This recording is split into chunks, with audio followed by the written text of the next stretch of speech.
my baby. Yeehaw! It's music time, ladies and gentlemen. This is the first Madonna album to ever leak online. Napster. Do you remember that? I'm sure there's a few old geeks listening that do remember Napster. Madonna's 8th studio album, Music, was released in September of the year 2000, but a whole month before that, the entire album, the complete finished product, was leaked online. Tragedy, but it didn't stop its success. The Music album was another certified global hit for Madonna, despite only having 3 official singles. Has that ever happened before? Just 3? What a rip-off. Ooh, you suck! And like Kylie and Gaga well after her, Madonna tapped into the country theme. Thank God, oh so subtly, the music infused with just a few hillbilly twangs here and there, and of course, a fashionable cowboy hat, just to make sure people were in on that joke. Hey, Mr. Redneck, look who's faggy now. We have a party of Madonna fans on the line, so many in fact that we will need to introduce them kind of formally so our listeners can keep up with who is who. And we're going to start off with Mr. Ray of Light himself. G'day, James. Well, I'm James Chimino. I'm a journalist, a Brazilian journalist. I work as a correspondent in New York for a newspaper in Rio. And my favorite Madonna era is Erotica.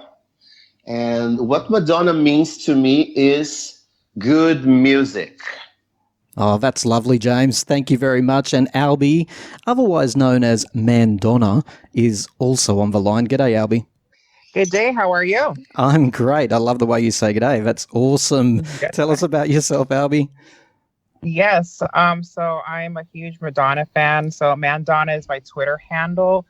I love the American Life era. I love the Ray of Light era. Those are my 2 eras that I love so much. And by the way, I'm from Los Angeles. I forgot to squeeze that in. LA. There you go. Oh, you are one of the beautiful I'm from people. LA.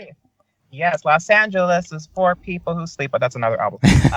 So anyways, what Madonna means to me, she is an artist, first and foremost. She is literally the music definition of Picasso to me. She is constantly evolving and always fighting for what's right. Oh, I love it. I love it. The musical Picasso. Great to have you on the line, Albie. Thank you for joining us. G'day, Sarah. Hello, how are you? I'm fantastic. First-time podcaster, long-time listener from what I understand, Sarah. Yes, tell us all about the Sarah story. Well, I'm 24. I'm from Canada, so you're going to get kind of like a younger generational view on like Madonna and like music in general. Excellent.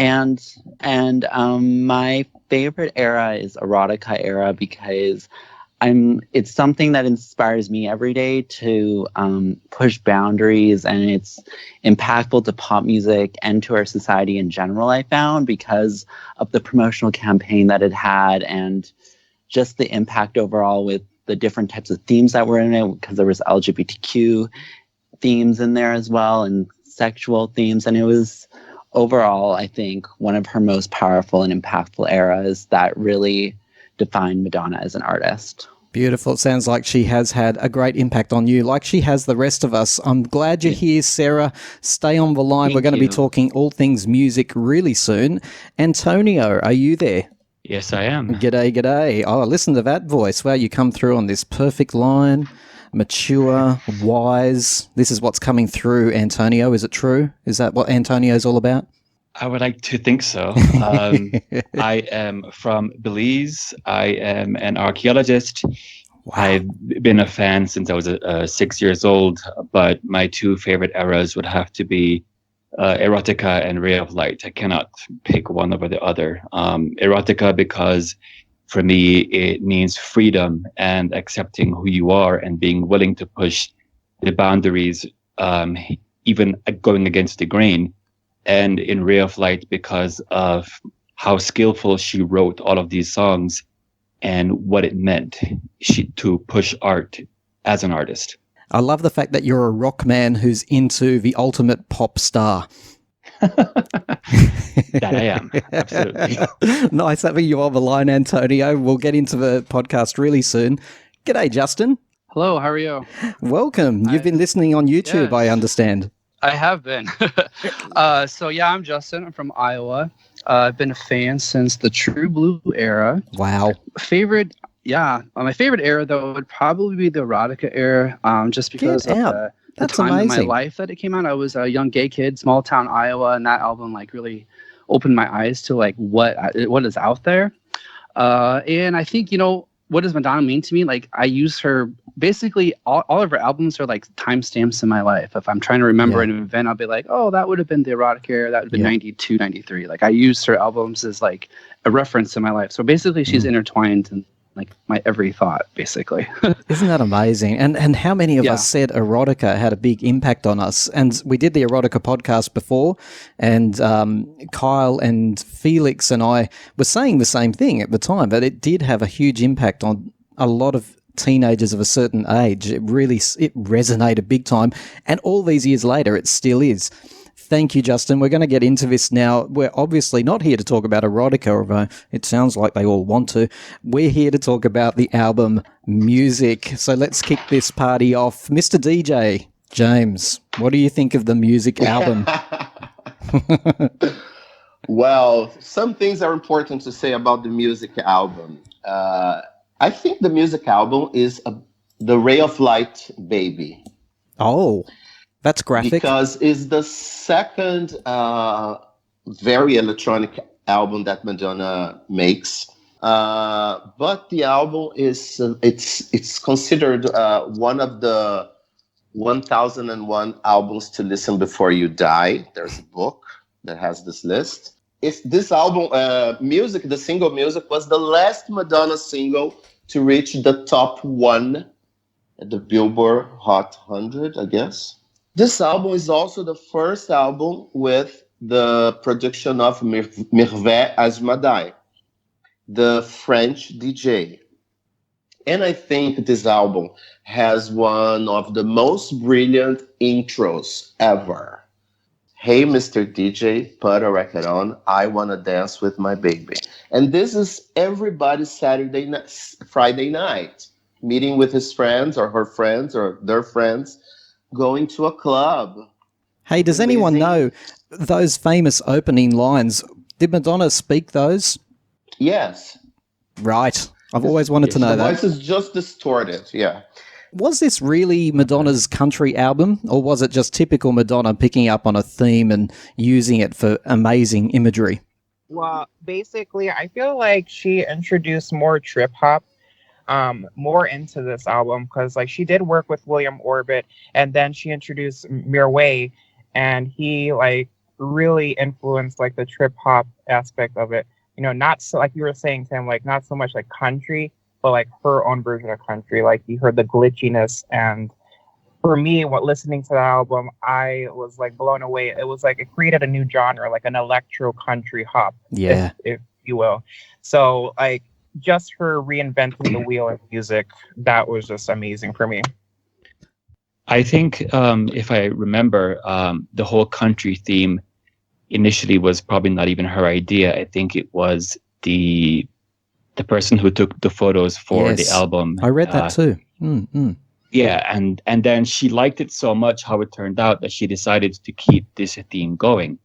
The album itself is not country. It has some elements of folk music in it, but it's a lot edgier. It is definitely trip hop and electronic. And she has always said that the music in Europe is a lot more interesting than American music because they take a lot more risks. They're a lot more creative. So it's kind of natural that she would go to someone else from Europe following William Orbit, but she didn't want to go and basically do Ray of Light 2.0. That's why music is a lot edgier and a lot darker for me. I understand she recorded the bulk of this album, or possibly all of it, in England as well, quite deliberately. And to pick up on that reference you made around the artistry of, or the imagery of the album, I understand the photographer was so convinced that this was the right imagery for this era that he actually said, I'm going to shoot it for free, and if you don't like it, you don't have to pay me. That is true. I see this album as kind of like a transitional album in a way because it's like so short, but there's a lot within it. And it's like kind of like the aftermath of like Ray of Light in a sense, where there's still that spiritual sense and that like atmospheric element from like William Orbit. And then it's also kind of like the stepping stones to American life with Mirrorways and the production of that. So true.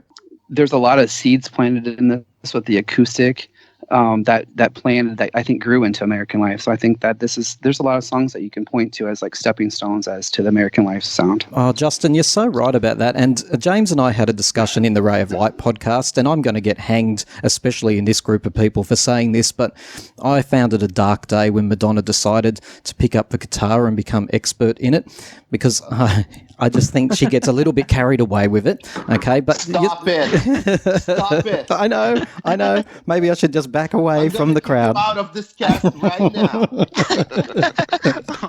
Okay. Does anyone else have a thought about Madonna picking up the guitar? I've seen her in interviews playing tracks. Well, I know. wasn't she always a guitarist? I thought she was always a guitarist, like in her early days. True. I think But she was a drummer. Wasn't she a drummer? She Well, was a she drummer. was a drummer, yeah. Yeah. Mm-hmm. Yeah. You know, she plays beautifully. I remember seeing her on Letterman when she sang Don't Tell Me, and she played so effortlessly.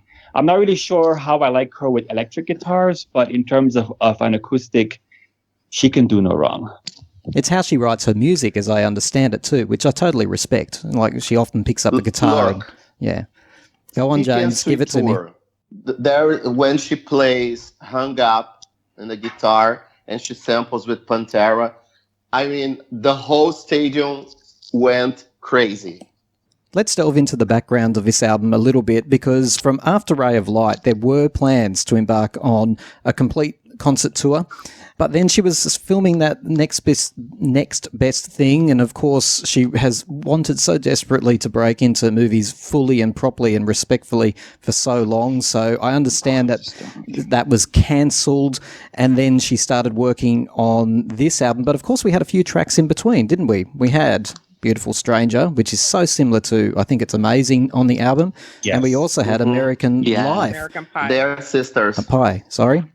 So can we just stop for a moment and discuss American Pie? Because my recollection at the time, at least here in Australia, was when she released American Pie, it was considered sacrilege. How dare Madonna touch American Pie? Well, the author, Don McLean, said, I got so many gifts from A goddess. kings or for God, but it's the first time that I get a gift from a goddess.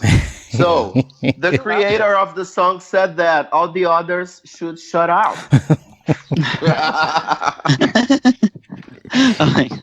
I think If her I version of remember American correctly- Pie is flawless. It's so flawless, American Pie. I love it. I mean, I could. I love play it for too. you, but it's amazing. It's a It's good beautiful. song, but if I recall, I think she also did not want to record that song, but they made her Yeah, do it. correct. For the movie.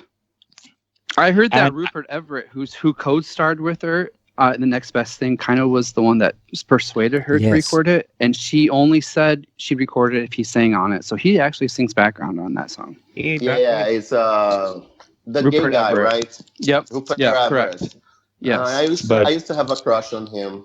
But she was also not happy that the song was included on the album in some countries. Yeah. Yeah. It was on the But- international edition. Yeah, and my edition always had. Yeah, it always had. It's a cover song, and a lot of older generations, like my parents, know the original for it. Mm-hmm. And my dad actually says that Madonna's version is a lot better because it's beautifully sung and stuff. And Go, Dad. You That could is true. definitely see in the video of American Pie, how it's transitioning to that whole music aesthetic. I mean, she's like in that whole like trailer garb and very like country-ish, if you will, very Americana. So it's going into music per se, like that whole image.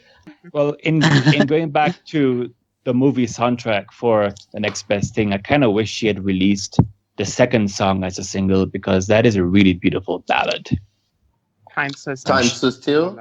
It's a really, really beautiful song. It's beautiful, beautiful. It is beautiful. I love it. Mm-hmm. Let's talk about the Austin Powers track. Madonna is back. She is no longer Earth Mother and spiritual. She's back to give us sex. This is the best pop tune Madonna has done in the last, I don't know how many years. Beautiful Stranger is really, really good. And it was awarded with the Grammy, right? Yes, it was. Yeah. It was. I've got to say, just at this point, before anyone goes any further, it is extraordinary for me to be sitting amongst so many knowledgeable people around Madonna, because I am a mega fan, but unlike some other artists, I don't have, I have a deep knowledge, but not as deep as you guys. So I'm just sitting here with my arms folded going, oh, this is good listening. So keep going. We are glad. I think... Sam, stop with the mute. Those days are gone. I think I love this track because it's very 60s psychedelic in a way. And just with like the visuals itself, it's very like hypnotizing, but also very fun at the same time. And I wish she would have like bring this back into concert. Did anyone mention that Beautiful Stranger shares similarities with Amazing, like that whole instrumentation? Yes. Like, Yeah. Very similar. So they are sisters. Yes, very. And can I say something that I heard years ago is that the reason for the 3 singles on music is because there was a stalemate between Madonna and the record company, and she actually went to bitch-like levels to stop Amazing from being the single because the record company were ready to override her and release Amazing. That is true. She wanted Impressive Instant to be the single, but when she lost out and when they were on the cusp of releasing Amazing, and she didn't want it because of a similarity to Beautiful Stranger, she did something, and I cannot remember what it was, but it was brilliant, and it stopped the record company from being... Oh, that's right. She dropped it from the set list, I believe, of Drowned World Tour. What they had planned on doing was to use the concert to make the video. So what she was going to do and basically make, a live video from it. And then she found out, you're right, because she wanted Impressive Instant to be the next single. They wanted Amazing. Oh my God! Impressive Instant. That song is brilliant. Why? What a lost opportunity! What a lost opportunity! I know. Madonna was right. Do we all agree Madonna was right? That performance in the Drowned World Tour is just to die for. It was electric. I loved it. Yes. Did anyone know that the stage design of Drowned World Tour was inspired? This is when she first started working with Jamie King. Who directs most of her tours. Now, she saw a Ricky Martin concert, and that's how she hooked up with Jamie King. She's like, I want this, I want that, I want multimedia. I want it to look like a mothership when it like first opens. That's why you see the stage rising, and it looks like an alien ship rising. One of my favorite entrances. Now, before these Madonna fans go off into the distance, and you can hear them, they're still going, we're going to pull back and we're going to move forward to the first single of the music album, okay? I hope that's okay with everyone. I don't mean to interrupt. We need the first single. And guess what? We are going to go to Sarah for the first comment on the lead single, Music, because this is phenomenal, Sarah, isn't it? I mean, you couldn't possibly wish, and I'm sure Madonna felt the same, you couldn't possibly wish for a gift like this as a lead single.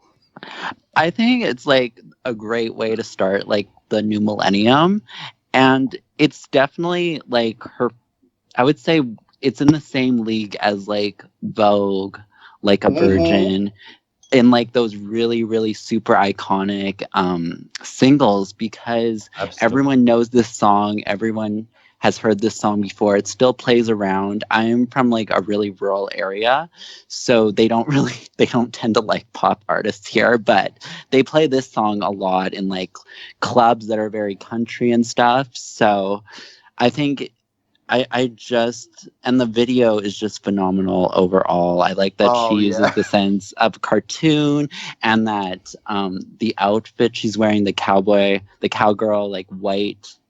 And I think it's like the first time we like seen Madonna as like back to herself, glitzy and glamorous since it has been a couple of years. It's been a while.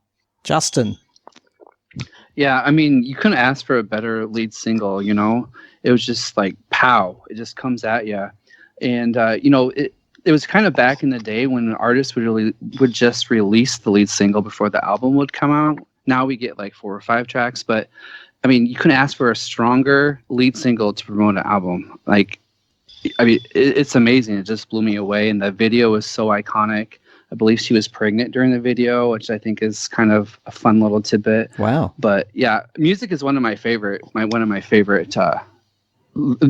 probably my favorite lead single she's ever had. Nobody would be surprised that Sacha Baron Cohen is in this video clip because Madonna and Sacha Baron Cohen have the same filthy, twisted sense of humor. Yeah, for sure. So am I. She wanted to have fun. She said that when she did Ray of Light, she was grounded, she was centered, she found a new purpose, she had a child. But that in making music, she wanted to go back to have some fun. God damn it. So she was going to get someone who is just as rude and lewd as she is to put inside the video. And she gave us a really sexy music video. I've got to ask a question to my Madonna panel here. I've always wanted to know what the words are here in terms of music makes the people come together, music, and then this part, I feel like I know the words, but they don't make sense to me. Can somebody help me out there? Oh, how Makes the come? bourgeoisie and the rebel. Yeah, but How what I know what the bourgeoisie are and I know what the rebel are. What are they doing? The dance floor is the place where all the people mix. Music makes the people come together, mix the bourgeoisie and the rebel, mixes the people from the underground and the people that are like super fucking wealthy. Hang on. So there's where my mistake is. Yeah. Is the word mix. Music mix the bourgeoisie and the rebel or make? Yeah, isn't it? Or make the I think it's makes. It's makes the bourgeoisie and the rebel. If it's makes, then I don't understand the sentence grammatically. Forgive me. I think Well, it's trying. I was to say that understanding something it doesn't else. matter who you are, even if you are bougie, if you're a rebel, if you're poor, if you're rich, you enjoy music, and music has the power to transform you and to make you who you are. Music forms the soundtracks to our lives every single day. So you can be basic, you can be bougie, you can be a rebel, but music is important in your life nonetheless. I truly understand the sentiment. It's just the sentence because I feel like there should be a little end word that says dance or something like that because it makes the bourgeoisie and the rebel do what? Like, I get the sentiment, but it's like the sentence. Maybe I'm wrong. Yeah, Leave a comment if you're poetry. listening. Here goes that fool again with his ridiculous questions, but I've wondered that all my life. I just feel like there needs to be an extra word, but it couldn't fit, so she didn't bother.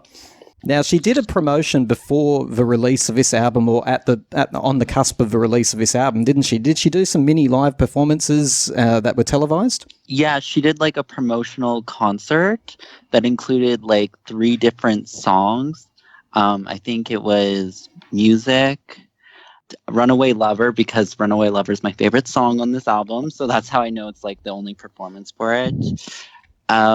And What It Feels Like for a Girl, I believe, Don't Tell Me, An Impressive Instant. So it was a bit of a taster for the music album, and I think this is the perfect time. We'll come back to how it was received by the critics and by the general public in a moment, but let's go track by track. We've talked about the lead single Music. Do you want to pick us up there, Sarah, with Impressive Instant, which is track number 2 on the album? Yeah, sure. I really enjoy this song because it's a very more experimental song on the album, and we kind of delve into that where there's more structured based songs throughout, but this is kind of delving into the more experimental artistry side of Madonna, experimental dance, electro discotheque, along with little layers of country within it. And I think I really wish it was a single with it, because I can imagine a cool video. I kind of actually picture the music video of how God Control is, where she's like in a disco and sort of way. Yes. And pardon? That would have been amazing. Oh my God. Yeah, and that's like how I picture the narrative of like the song to be. When I think of Impressive Instant, it's just going to be something crazy like that. And even that song God Control reminds me of Impressive Instant, which makes me wonder if she was inspired by Impressive Instant. So I think God there's Control. universal agreement that this was a missed single opportunity. My favourite part of this song, and I absolutely love it, James and I spoke about how we like little moments in songs, and my favourite moment of this song is the old-fashioned popping paparazzi light bulbs. Boom, boom, boom, boom. Does anyone hear that? They are actually light bulbs blowing. Even if it wasn't a single, it still was on the dance charts anyway because of all Yes. the plays it was getting in the clubs. So good for her. But have you ever wondered exactly what the hell is she talking about in that song? I All the ever time. thought. I was thinking about it today. And I There's think a that, line. and I remember the first time that I heard, I think the impressive instant is that instant that you meet someone and that you like, you don't know the name of the person, but you know that is the person that you want. Drug music Because, without the drugs. yeah, Drug music without the drugs. If we anyone can be with the drugs or without the drugs. I mean, I don't judge anyone. Sometimes with drugs is even better, believe me. I would definitely dance that while on MDMA. Sounds fun. Mm-hmm. like a girl gone wild. Mm-hmm. Now it's worth stating here that Madonna described this song as downright silly. Doesn't mean she doesn't like it, but that's how she described it. We'll move through Runaway Lover, track 3. Runaway Lover. So, in my opinion, this felt like a ray of light, B side. It is William Orbit.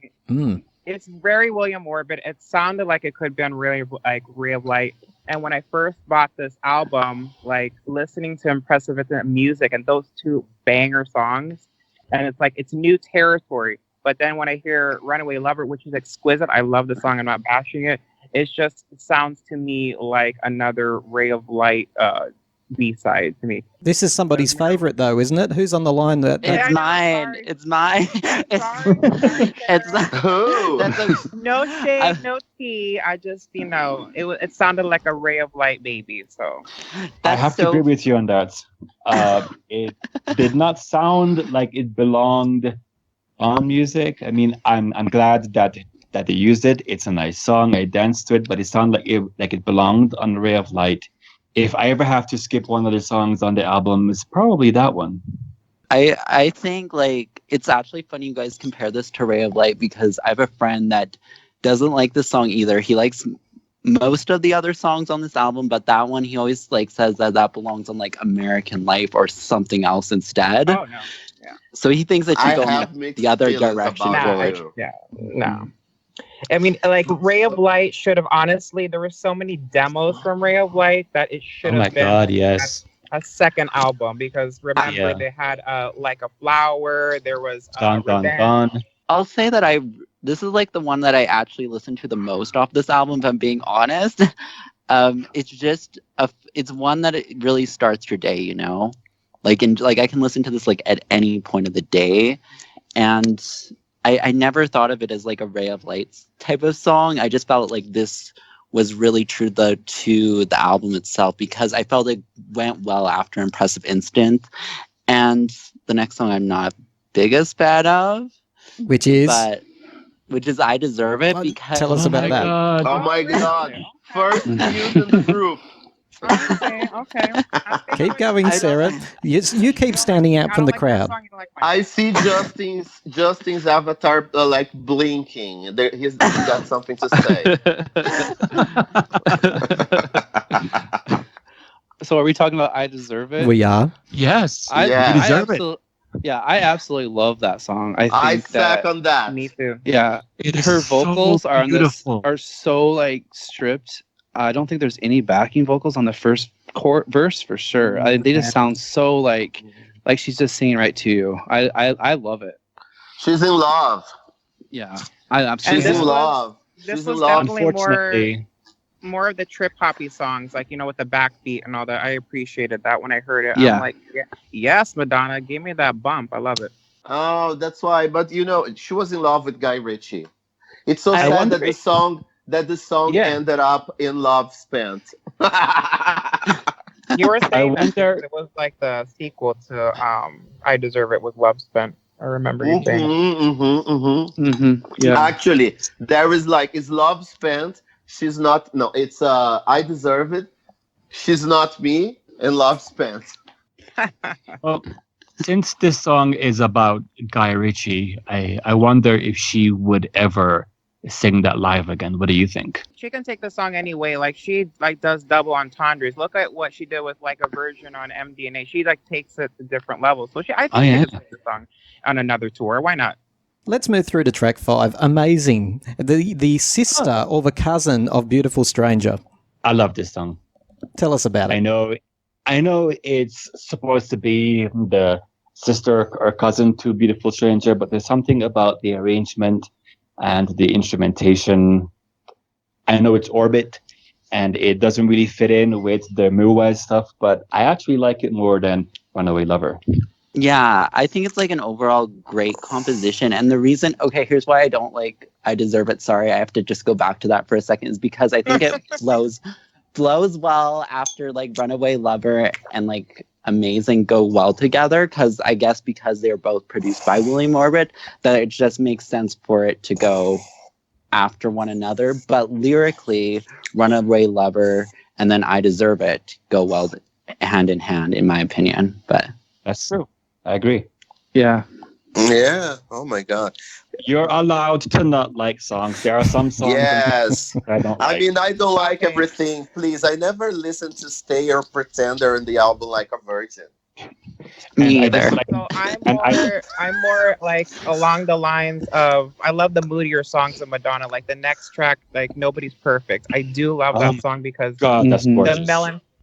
the melancholiness and like the uplifting at the same time. It's just that's the things that draws me to Madonna. Is like she's very honest with her music, and this one she's like questioning like her like perfectionist attitude, like nobody's perfect, and basically saying what it is. And the way the instrumentation of that song, I believe everyone can agree with it. It's just really rad.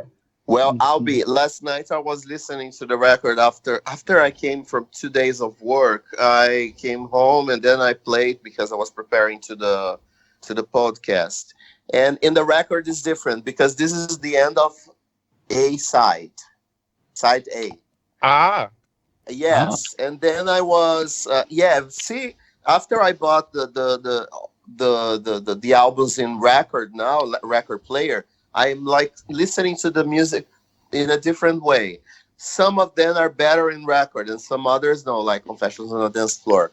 But this one, and then I was listening to Nobody's Perfect, and then it was the end of side A, and I was like, oh my God, this is such a perfect ending for this side of the record. And the other one starts with Don't Tell Me.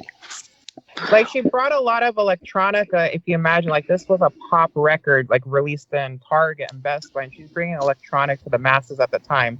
And Mhm. you know, it compared a lot. Later in life, after that record, I discovered Goldfrapp, and it reminded me a lot of Goldfrapp's music, like that very I love electronic Goldfrapp. sounding. Like right, That's like true. it's like impressive instant for first and foremost. Sounds like very much of a Goldfrapp record. So for her to Mhm. introduce that electronica vibe, like that deep down electronica vibe, I really commend her for doing that. Well, Yeah, I mean, you have to look back in the year 2000, and she was competing with Britney Spears, Christina, and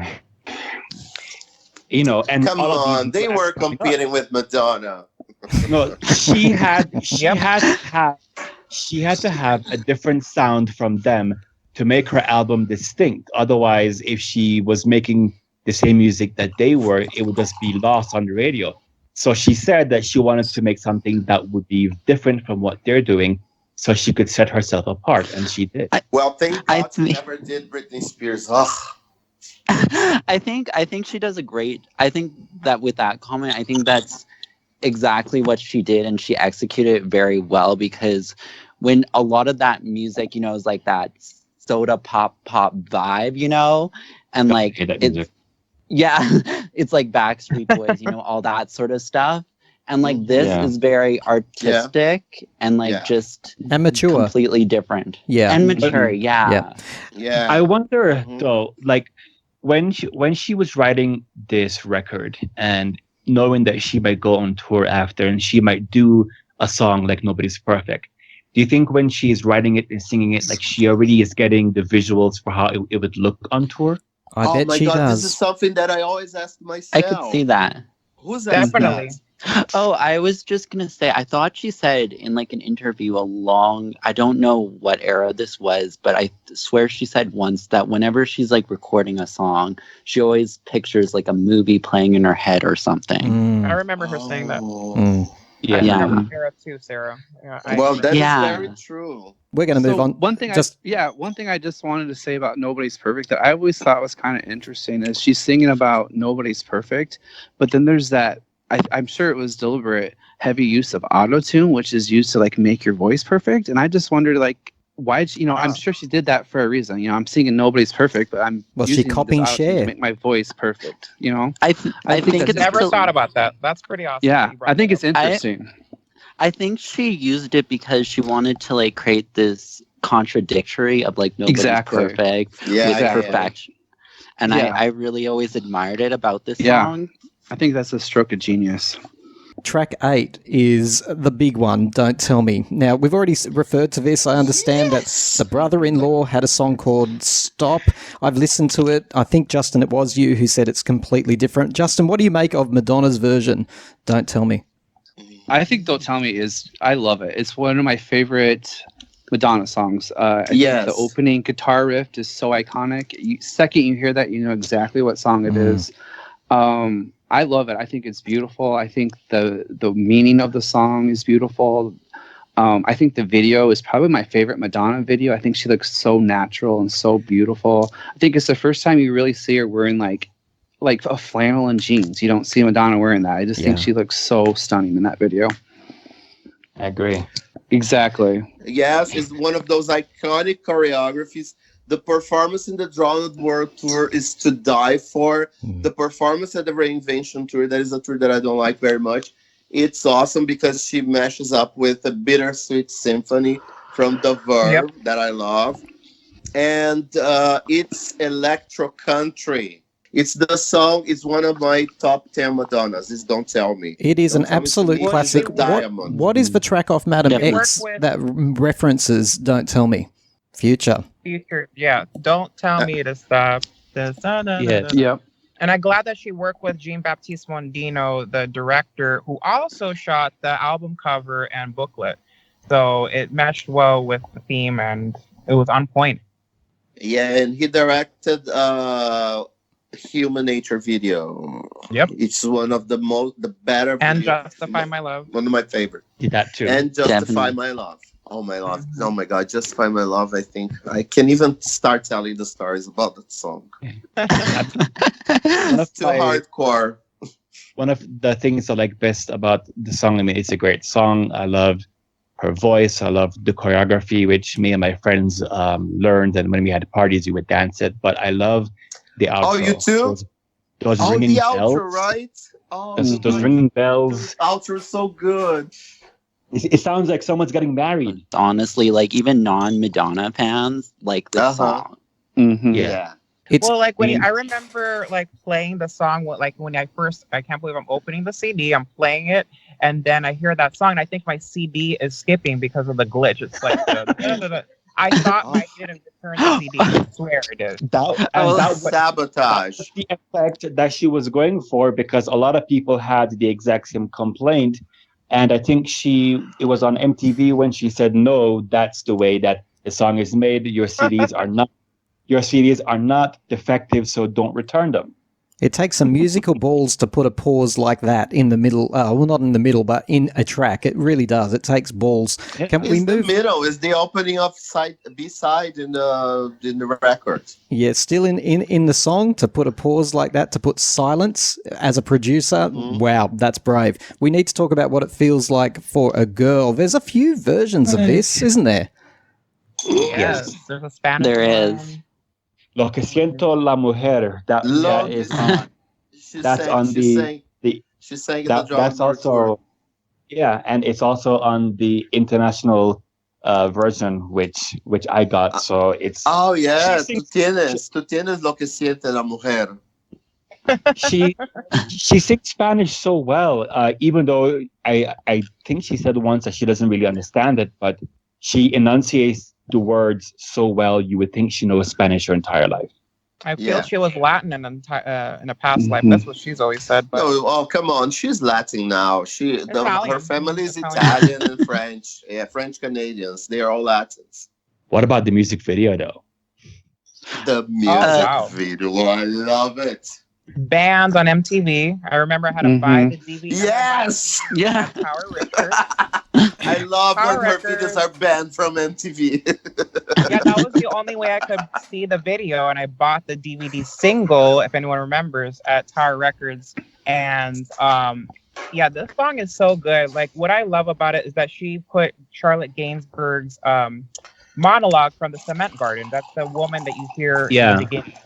And she's an incredible French actress and French musician as well. But to include her in that little Sarah, can I ask you a question? Yes.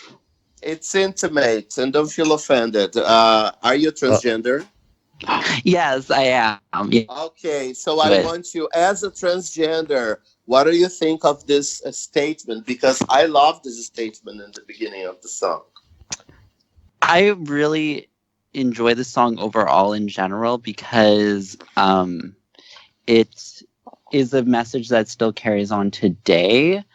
As for the quote, I'm just gonna look at it here exactly. And I think that this is like girls can wear jeans and cut their hair short. Shirts and boots. Shirts and boots, And because it's okay to be a boy. But for a boy to look like a girl is degrading. Because you think that being a girl is degrading. Keep going, Sarah. Keep going, Sarah. But secretly, James, let Sarah follow through with this. Let Sarah follow through. But secretly, you'd love to know what it's like, wouldn't you? And I think that this is an important message. This is a very important song in her discography, something that I don't feel is heard enough. And it speaks a lot to society on how we view these things, and it's very it's a way she's confronting it, but more in like a subtle way, on like sort of like transphobia in a way, and as well females being masculine as well.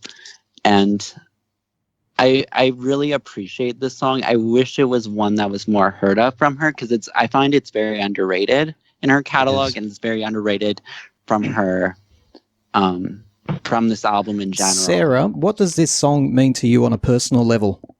It's about stepping into someone else's shoes and trying to understand put yourself in their place in sort of a way, and try to understand who they are and what they go through, no matter. And I think it doesn't just apply to girls, but as well to like anyone in general. Beautiful. Well said. Thank you. This song seems to promote violence against the elderly. I watched the video. I was highly offended. That's not what it's about. That's not what that video is about. If you recall, metaphorical. No, if you recall, the elderly woman was well strapped in, and she helped fix her glasses. So she was having a blast. So Madonna was complying with the American standards of automobile safety. I wonder if you guys know that this song was also featured in an episode of Glee. Really? I've heard that. Yes, yeah, they had the boys sing it instead of the girls. It was like all boys singing it. So And Madonna's what she's doing with the lady in the video, that lady probably was a victim of patriarchy for her entire life. And then Madonna takes her and she fucks And all the victimizes men her. away. Yes. She said, okay, let's get your revenge. You're gonna die soon. And the lady, she's like drinking a milkshake or whatever and watching everything. Yeah, but I mean, if you notice in the video, she's being very destructive. She's running people over, but she stops to throw her fries in the garbage. She does not litter. Oh my God, you said that. My other friend from London, he said the same thing about. It's the thing that he pay attention to the video. We are going to move through to track 9, Paradise Not For Me. I mean, I love this song. It's so like it just puts you in a mood. Like just shut the lights off, put your earbuds in, and just like close your eyes and just be transported.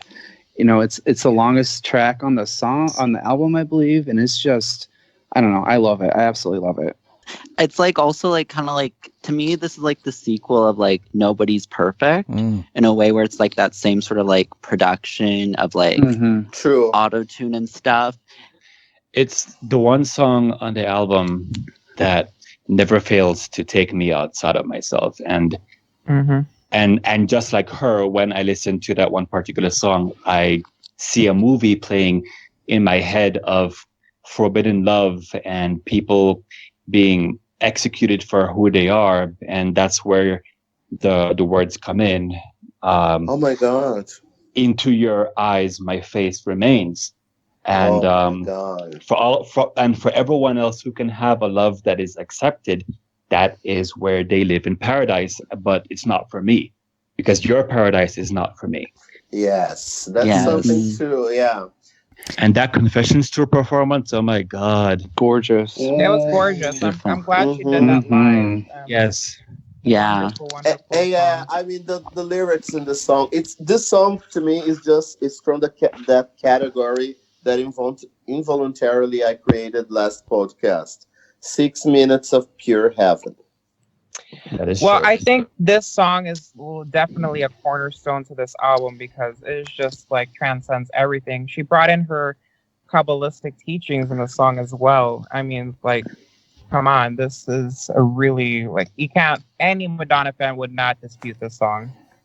Is track 10 Gone? Is it a very good way to conclude this album, or do people think that there was a better track that could have rounded us off? Well, it depends what version of the album This you is have. true. This is I true. always listen to American Pie in the end. So to me, Gone is not the last. It's not the last song. On the standard issue, Gone is a very good way of closing it off. I think it's a really beautifully written ballad. And it hits me personally because at the time this song came out, there was someone that I was in love with that I could not have. And this song just resonated with me and gave me, I guess, some kind of strength or courage to move on.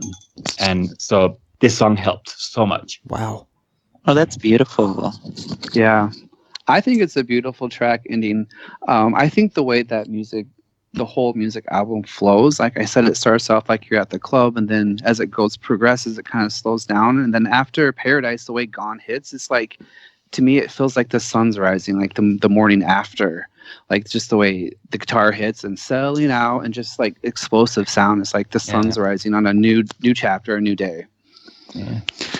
I see this song as like being like you said, like the morning after, like it's kind of like the closing to like a soundtrack, and like all of Madonna's albums work in that way where they have a certain structure to them, where they'll have an opening and then a story that flows with it, and this is like the way to end with it, that it's like the closing credits to the movie.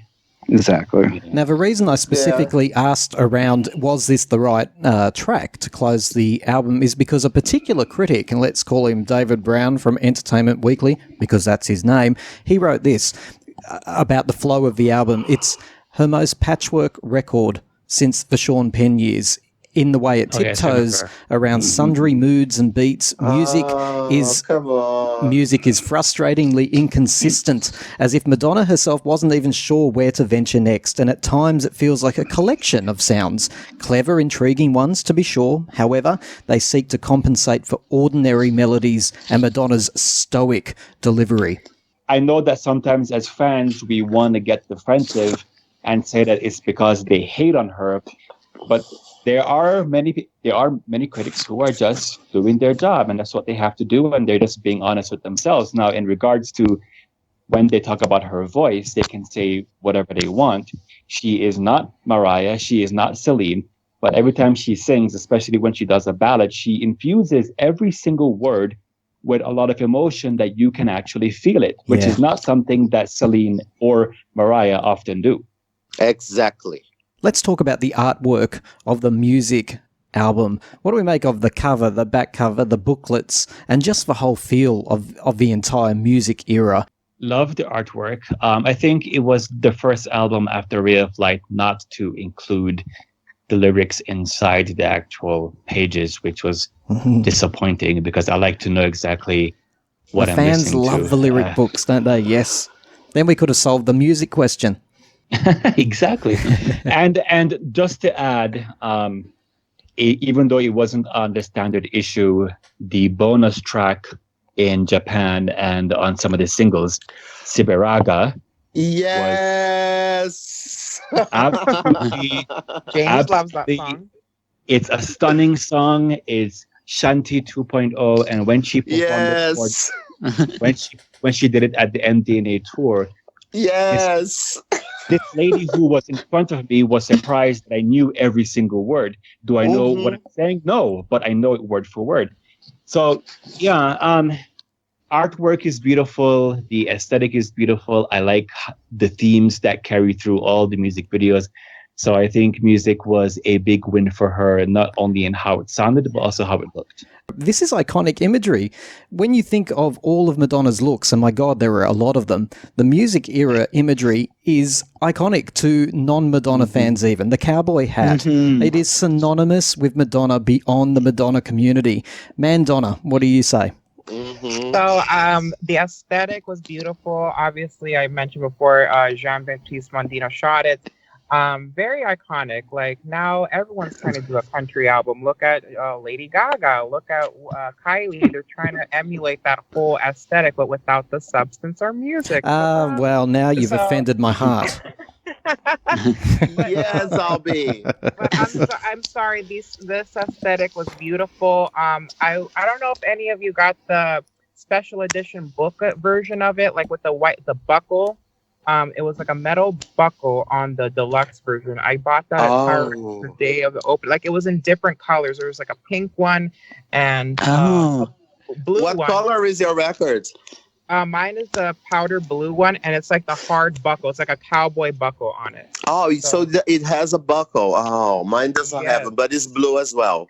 Yes, so it has the buckle on it. And, you know, Madonna is always going to be changing the game when it comes to aesthetics and looks. And just to bring that full vibe. And I also want to mention that going back to the music single, the video had Debbie Mazar and Nikki Harris in the video. Those were like, yes. Those are the girls. Like Ghetto Fabulous. Ghetto Fabulous. She brought that, and the strip club vibe. Like, you know, she can be the rapper going into the club, strip clubs, and the girls dancing on her. Yeah. And that was flawless. And come on, let's say something very important. Every performance of music live is amazing. You got to talk about the t-shirts, surely. So she has Britney Spears, she has Kylie, and then she eventually reveals herself as the Material Girl. Justin, do you have anything to say on that? We haven't heard from you for a while.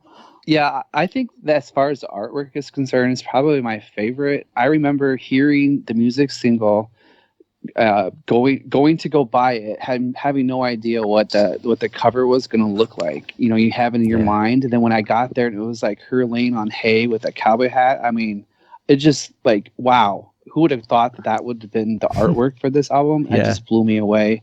I also love in the CD. When you open it up behind the CD, there was like a high heel shoe laying on hay, like a Dorothy and Wizard of Oz type imagery. I loved it. That was amazing. Yeah, there was a bit of a homage to, you know, the Wizard of Oz, wasn't there? And Judy Garland. Yeah. Well, the main artwork, like if you notice, like it's a blue hue. It's all blue, and I feel like when you think about that time of night is about going out. So like the sun is setting and she's about to go out in the night in the town. That's what I saw from that album cover. Like she's standing in front of her car and like, I'm ready to go out with this. She's ready to go. Like, and she doesn't even have her disco pants on. It's more like cooler tones that's there, and it's like I like that it's all like simple and it's all palatable, and I think that's why it remains as like one of her most iconic album covers. That's so true. Yes, James. We love it. 50 Shades of Blue. I love that interview she gave That needs about to 50 happen. Shades of Grey. She said, come on, no man eats pussy like that. She said that about 50 Shades of Grey. It doesn't matter which podcast it is, James will always bring up the vagina. It doesn't matter which one it is. We'll go through a Yes, we few have to bring year-end Madonna's charts. vagina. 23 on the Australian ARIA charts it finished the year on. I always like to look at the end-of-year charts. I feel like they're more meaningful than the peak positions. We're looking at places like in the European top 100 albums, it finished 12th in the year 2000. The German charts 13th, the same as in France. Switzerland number 8. In the UK, a huge market, number 10. And in the US Billboard Top 100, it finished at 64th, which is still huge sales. And the units this album moved, it was sort of like the end of the era where we actually moved units, so to speak, CDs, cassettes, all of that sort of stuff. But it did move units. And for us here in Australia, this was the Olympic year. So Madonna's soundtrack towards the end of the year actually it evokes a lot of happy memories for a lot of Australian people. The Olympic year was massively positive for us here in Australia. Why should people who are not Madonna fans, why should they listen to music? And should they listen to music? I think if you want to listen to something that gives you a great timestamp of the year 2000, but that was just sonically and lyrically different, and from an artist who was around for so long and was still taking such risks in creating sounds that could alienate fans, she took a major risk with this album, and it turned out to be absolutely wonderful. She spoke on issues with what it feels like for a girl. So I think it's an album that anyone can get into, no matter what genre of music you like, and just really enjoy it. And it gives you a good sense of who Madonna was and still is. Lovely, Sarah. I think it's an album. It depends. I think the singles are very much for everybody. The album tracks, whenever I show this album to other people that are non-Madonna fans, and it's like when we get to like the album tracks, they sort of want me to skip it in a way. But, you know, it depends on like where mind you, this is to younger people that I'm showing this album to. They tend to like more the albums that they tend to like more are like her earlier works, like her first album and stuff, where it's more simple and straightforward, whereas this has more sophisticated sounds in a way where you have to have a certain artistic ear in a way. And Mr. Justin? Well, I think that this album was really ahead of its time. I think it was the first time that you really heard acoustic guitar with backbeats behind it. And I think nowadays you see a lot of country artists doing remixes with like Diplo and stuff. And I'm like, well, Madonna did that back in the 2000s. Like, that's been done, you know? Madonna did first. Yeah, exactly. I think it's really ahead of its time. And James? I think it's the perfect portrait of the year 2000. It's the last year of the 20th century. And, but still, it's a portrait of that year, but that doesn't mean that it's dated. You don't say, oh, this is a 2000s album. No. Albie? So this album definitely needs to be listened to. You know, if you play the album today, it still sounds ahead of the times. It's like, if you listen to the radio now and compare to the music album, literally, like, blows everything away out of the radio. You have electronica, you have electro funk, you have the country twang, you have trip hop. I mean, it's a meld of genres that work so well. And she's still working with Miraways today with her Madam X album. So that tells you that this combo of production with Madonna and Miraways is timeless. Yeah. It's Miraways is the new Patrick Leonard. He is. That's true.